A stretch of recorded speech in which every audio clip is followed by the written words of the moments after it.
мына ер адамдар жұмыс істеп келеді ғой. Азаннан кешке дейін жаңа бала шағасына нәпақа табам деп жұмысқа кетеді. Бұл жерде мысалға салыстырып жіберейік.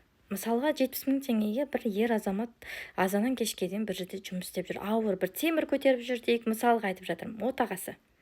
Азанда кетеді, кешке келеді, немесе обедте келіп бір тамағын ішіп, бір жарты сағат бір ұйықтап кетеді деген сияқты. Сол ер адам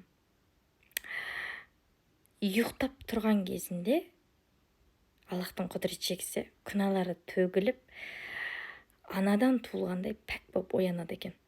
Не үшін? Себебі ол адам бала шағасына адалынан, ешкімді алдамай, өтірік сөйлемей, сабыр қылып, соған шүкір етіп, қанағат тұтып тауып келген 70 мың теңгесіне қанағат қылып сабыр қылғаннан кейін, честно, справедливый болғаннан кейін Аллах тағала оның күнәсін жоқ қылып жібереді екен. Бір ұйықтап тұрса болды екен. Демек, күнге кешке келеді, ұйықтайды, азанда тұрады, күнәсі кешіріліп қайтадан жұмысқа кетеді. Мен бұл жерде алғашта да айтып тұрған жоқпын. Кешіріңіздер айтып тұрғаным үшін. Өйткені бізде қазір мен енді әйелдермен жұмыс жасап жатқаннан кейін 90% еркектер арақ ішеді. Онда еркектерді айтып жатқан жоқпын.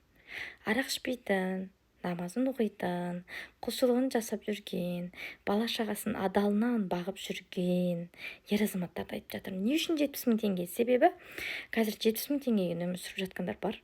60 мың теңгемен, 50 мың теңгемен, 40 мың теңгемен өмір сүріп жатқандар бар. Еще квартирада тұрады. Дәл солай өмір сүріп жатқандар бар. Байлар мысалға да. Олар да мынау аштан өліп өткен жоқ. Мынау да аштан өліп өткен жоқ та. Бірақ төмендегі адамда, төмендегі деп айтамыз, на самом деле жоғарғыда, өйткені ол адамда қанағат бар. Аллах тағала сол 70 мың теңгесін береке беріп болған. Есімізге түсірейік ше. 70 мың теңгені айына аламыз, продукт алып қоямыз. Барып, аз-аз қылып қойсақ та алып қоямыз, квартирамызға да жетеді. Аллах тағала сол айлыққа береке беріп қойғанда, түсінесіз ба?